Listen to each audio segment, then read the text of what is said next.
Hello दोस्तों, नमस्कार साथियों। यूपी ईसीसी एजुकेटर भर्ती से संबंधित आज की आप सभी को महत्वपूर्ण अपडेट दी जाएगी कि कौन कौन से जनपदों में अभी आवेदन की प्रक्रिया चल रही है और आगे चल के क्या क्या चीज़ें हो सकती हैं, किस जनपद में आवेदन आ सकते हैं और किन जनपदों की डीबी प्रक्रिया शुरू होने जा रही है। साथ ही साथ आपको आंगनवाड़ी भर्ती से संबंधित इंपॉर्टेंट अपडेट भी चैनल पर डेली शेयर की जा रही हैं, तो चैनल से जुड़े रहिएगा और यूपी ईसीसी एजुकेटर से संबंधित सारी अपडेट आपको यहाँ पर दी जाएगी। तो आप सभी को बता दें कि बरेली मैनपुरी में जो आवेदन की प्रक्रिया चल रही है वहाँ पर कुछ तकनीकी समस्या आ रही हैं, उनको देखेंगे किस प्रकार से उनको सॉल्व करना है। वहीं गाजीपुर जनपद से एक बड़ी अपडेट आ रही है, वहाँ पर स्पेशल एजुकेटर की भर्ती में एक फर्जीवाड़ा जो है सामने आया है। वहीं सीतापुर जिले में डीवी की प्रक्रिया शुरू हो चुकी है। जी हाँ साथियों, सीतापुर जनपद में जो है डीवी की प्रक्रिया शुरू हो चुकी है और वहाँ पर जो है मैसेज आने लगे हैं, यानी कि ईमेल आईडी पर मैसेज आ रहा है। देखिए यहाँ पर गाजीपुर जनपद में क्या घोटाला हो रहा था। गाजीपुर में अनुदेशक भर्ती घोटाला, ठेका पाने के लिए 7 फर्मों ने लगाए फर्जी ड्राफ्ट। जी हाँ, ठेका पाने के लिए 7 फर्मों ने लगाए फर्जी ड्राफ्ट। डीएम के आदेश पर एफआईआर। गाजीपुर के 248 को लोकेटेड आंगनबाड़ी केंद्रों पर ईसीसी एजुकेटर के साथ ही लर्निंग बाय डूइंग कार्यक्रम तहत 49 तकनीकी अनुदेशकों को नियुक्त किया जाना था, जिसके लिए सेवा प्रदाता संस्थाओं को आमंत्रित किया गया था। तो फिर वहां पर उत्तर प्रदेश के गाजी में फर्जीवाड़ा करने मामला सामने आया। दरअसल आरोपी 27 लाख का फर्जी बैंक ड्राफ्ट लगा करोड़ों का टेंडर पाना चाहते थे, लेकिन प्रशासन की थोड़ी सी चालाकी से एक दो नहीं बल्कि 7 फर्मों के मंसूबे में पानी फिर गया। मामला वेश्य विभाग द्वारा आंगनवाड़ी केंद्रों निदेशकों की नियुक्ति का था। इसके लिए सर्विस प्रोवाइडर फर्म से आवेदन मांगा गया था। इसमें नियमानुसार प्रत्येक को 27 लाख का ईएमडी जमा करना था, लेकिन फर्मों ने फर्जी ईएमडी लगाया। इसके बाद वेश्य विभाग ने सभी खिलाफ मुकदमा दर्ज कराया है। पूरा मामला वेश्य विभाग से जुड़ा हुआ। इसमें गाजीपुर के 248 कोलोग्राम आंगनबाड़ी केंद्रों पर इसी से जुड़े साथ ही लर्निंग बाय डूइंग कार्यक्रम के तहत 49 तकनीकी अनुदेशकों को नियुक्त किया जाना था, जिसके लिए सेवा प्रदाता संस्थाओं को आमंत्रित किया गया था। इसके लिए जेम पोर्टल निविदा निकाली गई थी। इस निविदा में पूरे देश से करीब 176 फर्म शामिल हुए थे और निविदा के लिए कई तरह के मानक रखे गए थे। प्रत्येक को 27 लाख रुपये का DDEMD जमा करना था। इन सभी मानकों को पूरा करने हुए कुल 16 फर्म इस मानक को तहत खरी उतरी। इसके बाद विभाग के द्वारा सभी को DDEMD जांच के लिए संबंधित बैंकों को भेजा गया था। फर्जी में डॉक्यूमेंट देने पर केस दर्ज। वित्त विभाग द्वारा भेजे गए फर्मों द्वारा कुल 7 फर्मों दस्तावेज फर्जीवाड़ा सामने आया है, जिससे बैंकों ने फर्जी करा दी तो विभाग को सत्यापन रिपोर्ट भेज दी थी। रिपोर्ट के आने के बाद जिला के निस्बत सदर कोतवाली इलाके में खंड सिंचाई अधिकारी नगर निहाज आलम ने शिकायत दर्ज कराया। कोतवाली पुलिस ने कार्रवाई करते हुए धारा 318, 438, 336, 304(2) के तहत मुकदमा दर्ज कर लिया। फर्जीवाड़ा करके लेना चाहते थे टेंडर। वित्त अधिकारी हेमंत राव ने कहा है पूरे देश से 176 फर्म इस कार्य के लिए टेंडर डाला हुआ था, जिसमें 16 फर्म को चयन करते हुए टेंडर लगाए गए। डीडी की जांच के लिए बैंकों को भेजा गया। बैंकों को सत्यापन में पाया गया कि 7 फर्मों ने कूट रजित करते हुए जो डीडी अपने टेंडर में लगाया था उसमें बड़ी लापरवाही सामने आई। इन सभी लोगों के खिलाफ जिलाधिकारी के निर्देश पर मुकदमा दर्ज कराया गया। तो गाजीपुर जनपद से इस प्रकार की अपडेट निकल करके आई है। यहाँ पर ईसीसी एजुकेटर की भर्ती में फर्जीवाड़ा किया जा रहा था और उसमें जो है 100 से 170 से लगभग आसपास जो है 176 फर्म शामिल हुए थे। उनमें जो है 16 को सिलेक्ट किया गया था और उसमें 7 के फर्जी पाए गए हैं। तो इसी में जो स्पेशल एजुकेटर की भर्ती होनी है वहाँ पर ये बड़ी अपडेट यहाँ पर निकल कर के आई कि इसमें जो है फर्म पहले से ही फर्जीवाड़ा करना चाह रही हैं जो सेवा प्रदाता एजेंसी हैं।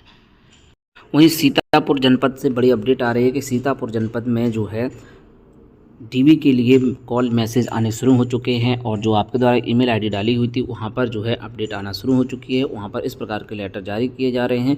सेवा पोर्टल पर प्राशक्ति ईसीसी एजुकेटर एवं तकनीकी अनुसूचित पोर्टल पर आवेदन को साक्षात्कार के संबंध में इस प्रकार का लेटर जारी किया जा रहा है। देख सकते हैं ये सारी चीज़ें लिखी हुई हैं कि जिला विशिष्ट अधिकारी सीतापुर अंतर्गत निर्धारित पद ईसीसी एजुकेटर तकनीकी अनुसूचित सापेक्ष सेवा जन पोर्टल पर आवेदन के लिए बुलाया गया है, जो कि इसी प्रकार का लेटर जारी हो रहा है जैसा कि 27/1/2025 को जो है जब उस समय डीवी की प्रोसेस होनी थी, इसी प्रकार के लेटर जो है फिर से जारी किए जा रहे हैं। ये पुराना लेटर है लेकिन इसी प्रकार का लेटर जो है जारी हो रहा है। ऐसी अपडेट जो है अभ्यर्थियों की ओर से दी जा रही है। इसी एजुकेटर में जो है अभी जो है बिस्टेक सर्विस प्राइवेट लिमिटेड द्वारा ईसीसी एजुकेटर की जो है फॉर्म चल रहे हैं, जो कि इटावा में है, जिसकी लास्ट डेट 6 तारीख है। इटावा में जो है ईसीसी एजुकेटर के फॉर्म भरने की डेट जो है 6 तारीख है। जी हाँ, इटावा जनपद में अभी अगर आपने फॉर्म फिल नहीं किया है तो उसका फॉर्म फिल कर दें। 6/3/2025 इसकी लास्ट डेट है। इटावा जनपद से अभी फॉर्म फिल किए जा रहे हैं, तो इटावा जनपद से आप सभी फॉर्म फिल कर सकते हैं। यहाँ पर 100 पदों पर ये भर्ती हो रही है और अभी तक 733 आवेदन हो चुके हैं। इसी के साथ स्पेशल एजुकेटर की भर्ती यहाँ पर चल रही है। आप यहाँ पर देख सकते हैं स्पेशल एजुकेटर की भर्ती यहाँ पर चल रही है। वहीं मैनपुरी जनपद में भी आवेदन की प्रक्रिया चल रही है और मैनपुरी जनपद में अभ्यर्थियों का कहना है कि यहाँ पर जो है भर्ती जो है पोर्टल पर दिख रही है लेकिन लॉगिन पर नहीं दिख रही है, तो उसको भी यहाँ पर देखेंगे। वहीं एक और जनपद है जहाँ पर बरेली जनपद में भर्ती चल रही है, उसकी भी समस्या आ रही है कि भर्ती पोर्टल पर दिख रही है लेकिन लॉगिन पर नहीं दिख रही है, तो क्या समस्या है उसको भी यहाँ पर देखेंगे। जालौन जनपद में बालाजी इंटरप्राइजेज ईसीसी एजुकेटर की भर्ती करा रहा है, जिसकी लास्ट डेट जो है 7/3/2025 है। जी हाँ, जालौन में जो है ईसीसी एजुकेटर की भर्ती के फॉर्म चल रहे हैं और जिसकी लास्ट डेट जो है 7/3/2025 है। तो अभी आप इसके फॉर्म फिल कर सकते हैं। वहीं इटावा मैनपुरी का आवेदन आप फिल कर सकते हैं और जालौन जनपद का भी आप आवेदन कर सकते हैं। इसके अलावा बरेली जनपद का भी आवेदन यहाँ पर चल रहा है, उसको भी यहाँ पर देखते हैं जो कि आगे दिया हुआ है। आप यहाँ पे देखें ये श्री सृंजबेड बिल्डर्स एजुकेटर जो कि भर्ती करा रहा है बरेली जनपद में। सबसे बड़ी समस्या यहाँ आ रही है कि बरेली जनपद में आवेदन नहीं हो पा रहे हैं और अब तक प्राप्त आवेदनों की संख्या मात्र 30 है। जी हाँ, यहाँ पर मात्र अभी तक आवेदनों की संख्या ही 30 हो पाई है और इसकी लास्ट डेट अगर आप यहाँ पर देखें तो 8/3/2025 है। जी हाँ, 8/3/2025 इसकी लास्ट डेट है। और इसमें क्या समस्या आ रही है, तो यहाँ पर रिक्ति विवरण पर आप क्लिक करेंगे और यहाँ पर देखिएगा सबसे बड़ी समस्या यहाँ पर क्यों आ रही है, इसको आप चीज़ समझें। देखिए यहाँ पर लिखा हुआ है ग्रेजुएट आर्ट्स लिखा है, विषय लिखा है होम साइंस। ठीक है, बीए में होम साइंस होनी चाहिए। ठीक है, कोई दिक्कत नहीं है। यहाँ पर बीए होम साइंस है आर्ट्स के अंतर्गत। अब इसके अलावा यहाँ पर आप डिप्लोमा भी इन्होंने लिख दिया हुआ है कि डिप्लोमा भी होना चाहिए अर्ली चाइल्डहुड एजुकेशन का। दोनों चीज़ें इसमें यहाँ पर दोनों लिख दी हैं, इस वजह से इसमें ये दिक्कत आ रही है, जबकि अथवा में इसको लिखना चाहिए था। और यहाँ पर जो है काफ़ी अच्छी वैकेंसी है और 190 पदों पर यहाँ पर ये भर्ती हो रही है। 190 पद दिए हुए हैं। यहाँ पर आप एजुकेशन यहाँ पर पढ़ें आप तो लिखा हुआ है इसी से educated qualification graduate from required university with minimum 50% mark and home science as a major subject, minimum mark to reserve category nursery teacher NTT in the minimum mark to be the reserve category of NTT. इन्होंने यानी कि इसको दोनों को compulsory कर दिया है। इस वजह से जो है यहाँ पर समस्या आ रही है, इस वजह से यहाँ के फॉर्म फिल नहीं हो पा रहे हैं। तो इसमें जब तक ये समस्या सॉल्व नहीं होगी तब तक जो है इस पर आवेदन करना मुश्किल होगा और इसके लिए फिर से डेट बढ़ाई जाएगी। और जो सेवा प्रदाता एजेंसी है यहाँ पर इनसे कांटेक्ट करना होगा जिससे कि जो है इस भर्ती को यहाँ पर सही किया जा सके। सेवाजन पोर्टल पर सृंजबेड बिल्डर्स प्राइवेट लिमिटेड जो है इस भर्ती को करा रहा है और यही इसका सेवा प्रदाता एजेंसी है, वो इस भर्ती को करा रहा है। तो इनके पास जो है आपको एसएमएस या मेल करना होगा, तभी जो है ये भर्ती यहाँ पर सही हो सकती है और बरेली जनपद में आप आवेदन कर पाएंगे। ये यहाँ पर आप इटावा जनपद की भर्ती को देखें तो इसमें जो है उसी चीज़ को समकक्ष योग्यता में यहाँ पर निर्धारित किया गया है। समकक्ष योग्यता में इसको नहीं डाला गया है, इस वजह से यहाँ पर दिक्कत आ रही है। यहाँ पर कार्य का विवरण आप देखें ग्रेजुएशन इन होम साइंस या 2 ईयर डिप्लोमा इन एनटीटी, इसी वजह से जो है ये भर्ती वहाँ पर दिखाई नहीं दे रही है। ये इसकी प्रमुख समस्या आ रही है। और भी अन्य जनपदों में देख लें तो इसी प्रकार की चीज़ें हैं और वहाँ पर भर्ती यहाँ पर शो हो रही है। जालौन जनपद की अब भर्ती देखते हैं।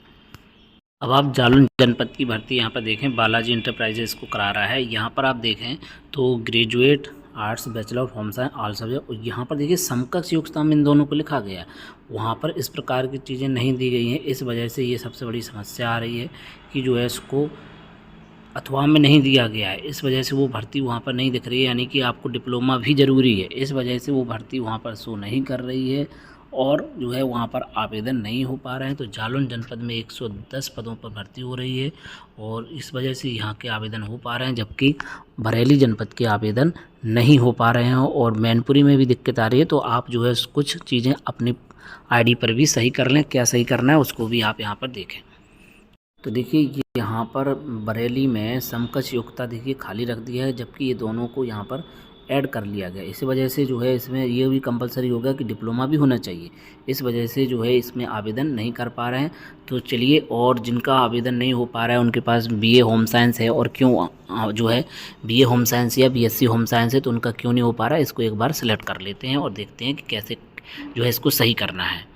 तो यहाँ पर आईडी खोल ली है और शैक्षिक पर आप जाएंगे। इसके बाद आपको क्या करना है कि शिक्षा का चयन करना है। इसमें शिक्षा का चयन आप देखिएगा स्नातक जैसे आपने चयन कर लिया है, इसके बाद वर्ग स्ट्रीम में आपका क्या है, जैसे कि कला है तो कला को सिलेक्ट कर लिया। इसके बाद शिक्षा का स्तर में आप देखिए BSW BFA bachelor of home science, देखिए ये आ गया बैचलर ऑफ होम साइंस।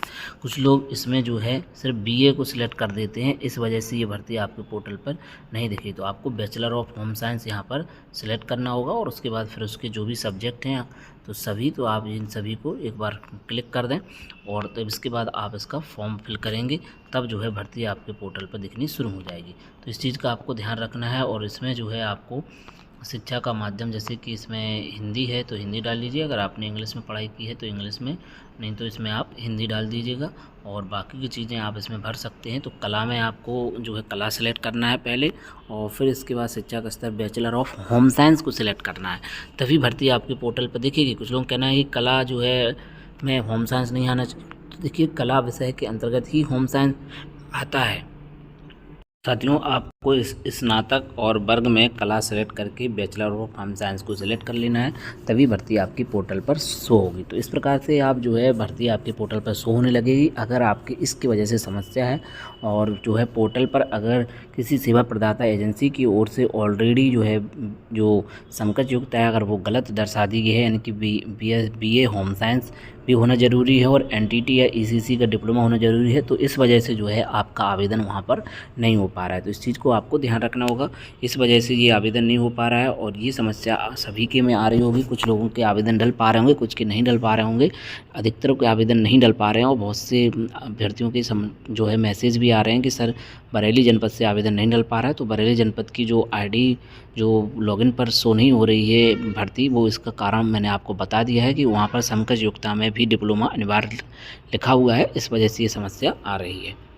कई जनपदों में जो है ECC एजुकेटर के नए सिरे से आवेदन आने शुरू हो रहे हैं, यानी कि पहली बार वहाँ पर आवेदन शुरू हो रहे हैं। संत कबीर नगर, हापुड़, सिद्धार्थनगर, रामपुर, झांसी, प्रतापगढ़, यहाँ के फॉर्म बहुत जल्द शुरू होने वाले हैं। और साथ ही साथ अम्बेडकर नगर में जो एक बार जो सेवा प्रदाता एजेंसी का चयन निरस्त हो गया था और उसको फिर से जो है किया जा रहा है। और प्रयागराज में भी बहुत जल्द आवेदन आने ही वाले हैं। और साथ ही साथ ललितपुर जनपद, ललितपुर, झांसी, जालौन में तो अभी आवेदन चल रहे हैं। इन जनपदों में होली से पहले आवेदन आने की पूरी उम्मीद है, क्योंकि सेवा प्रदाता एजेंसियों का चयन फाइनल हो चुका है और बहुत ही जल्द यहाँ पर आवेदन शुरू हो जाएंगे। जैसे ही कोई अपडेट आती है आप सभी को हमारे टेलीग्राम चैनल पर शेयर कर दी जाएगी, तो वहाँ पर भी आप ज्वाइन कर लें और टेलीग्राम चैनल पर आपको महत्वपूर्ण अपडेट जो है दी जाती रहेंगी। तो ECC एजुकेटर में बरेली और मैनपुरी के आवेदन करने वाले सभी साथी इस चीज़ को ध्यान रखें कि किस प्रकार से आपको आवेदन करना है। और जो है बरेली का जो नहीं दिखाई दे रहा है उसकी समस्या जो है आपने समझ ली है कि क्या समस्या है, तो वहाँ पर आप कांटेक्ट कीजिएगा, अपने आसपास के सेवा योजन विभाग में जाइएगा, वहाँ पर बताइएगा कि ये समस्या आ रही है। और आप जो सेवा प्रदाता एजेंसी है उसका email ID प्राप्त करके और मोबाइल नंबर प्राप्त करके वहाँ का उनको कंप्लेन करिएगा, जिससे कि वो भर्ती पोर्टल पर दिखने लगे। नहीं तो इसके अलावा आप जो है जब तक वो इस पर गौर नहीं करेंगे, नहीं तो आप आवेदन नहीं कर पाएंगे और फिर हो सकता है कि आवेदन की डेट बढ़ाई जाए। लेकिन ये जो है विभाग के ऊपर रहेगा कि वो इसकी डेट बढ़ाता है या नहीं बढ़ाता है, क्योंकि जो सेवा प्रदाता एजेंसी भर्ती को करा रहा है वो इस चीज़ को अगर देख लेगा तब फिर जो है इस चीज़ सही हो सकती है। तो फिलहाल अगर कोई अपडेट आती है बरेली जनपद से तो आप सभी को अपडेट दी जाएगी। और अभी जो है सीतापुर जनपद में DB की प्रक्रिया शुरू हो चुकी है और भी अन्य जनपदों की DB की प्रक्रिया शुरू होने ही वाली है। जैसी कोई अपडेट आती है आप सभी को मिल जाएगी। तो अब मिलते हैं किसी नेक्स्ट वीडियो में। जय हिंद।